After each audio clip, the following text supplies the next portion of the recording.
very important. I'm not going to connect that to Vermont Yankee because I knew we were going to get other questions about it. I am instead going to connect it to some other things. How do we attract people to Vermont, businesses to Vermont?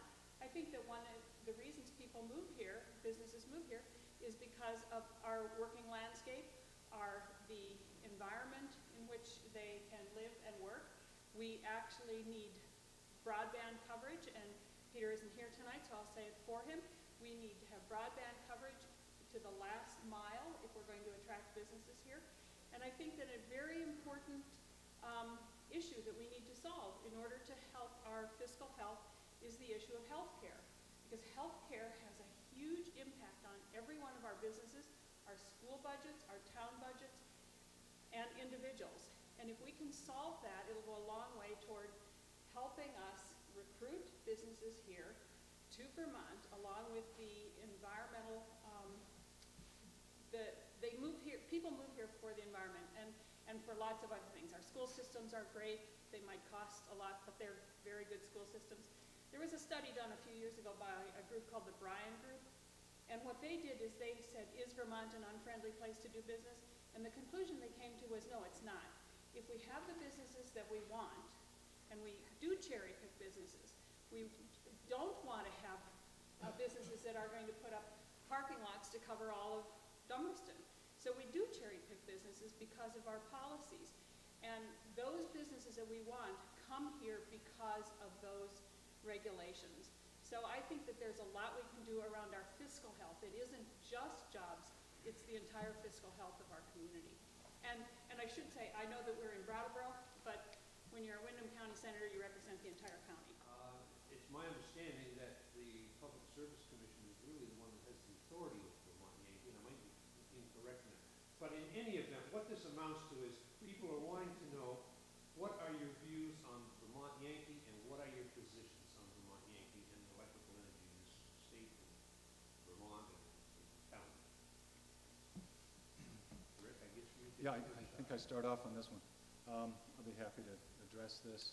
I believe Act 45 relates to the mandating of the purchase of a certain percentage. I think it's 3 to 4%. I'm not certain of that number of renewable energy sources, subsidizing them so that they are more available. To me, this is probably as good an example as any of the legislature trying to legislate outcomes by mandating things which probably it's not wise to get into in this particular instance. The result is that everybody's rates go up to subsidize what has been chosen as the anointed means by which we can resolve our energy problems. The best, most reliable, longest lasting, and historically feasible means of energy generation is nuclear, all over the world. In countries that you might be surprised at, nuclear plants are being built right now, and that's where in some countries they get 90% of their energy. The plant down in Vernon is not risky.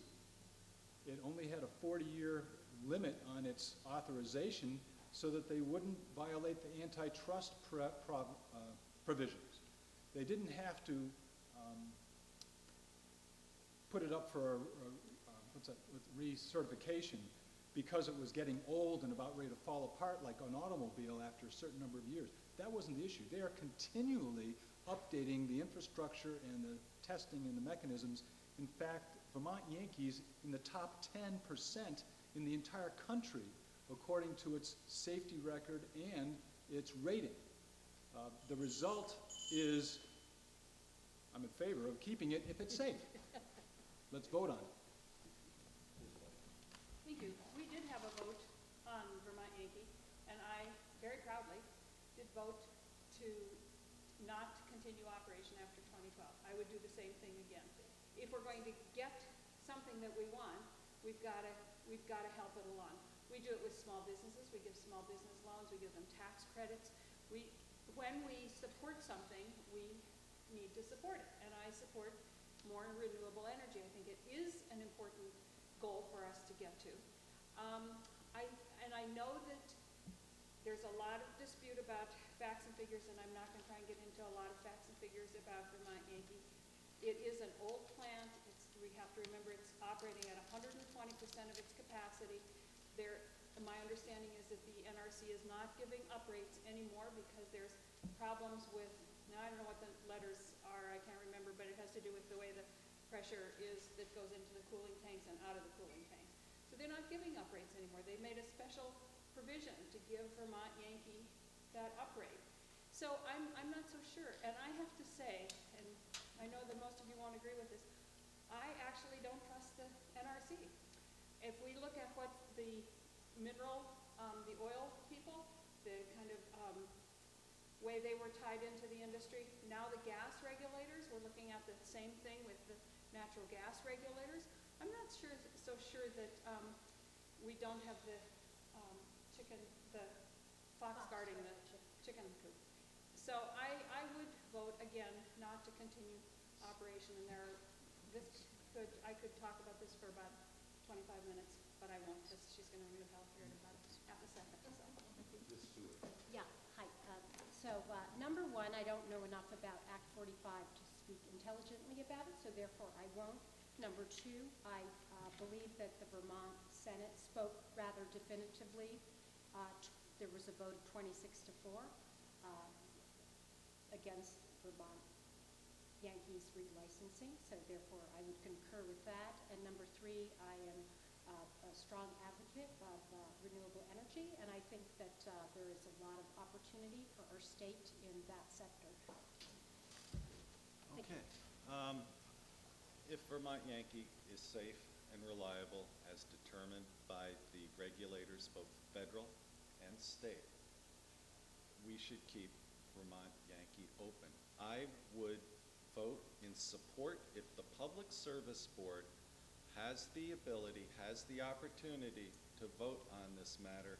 I will vote consistent with the Public Service Board's findings. Subsidies. Nuclear is subsidized. Wind is subsidized. Solar is subsidized. We're Mike Obuchowski said last week, we're $114 million in the hole going forward. Now we want to take $100 million out of the equation to close in Vermont Yankee. We need to use Vermont Yankee to a limited extent to leverage renewable resources, not to an extent that, and I'll be darned if we're going to let the legislature get their hands on feed-in tariffs. We need to let the Public Service Board be the ones to decide, because they're the ones who can not burden the ratepayers and the taxpayers in Vermont. To allow and to encourage a certain amount of renewable resources, for sure. But I can guarantee you this, that there is not the money to advance renewable resources if you take Vermont Yankee out of the equation.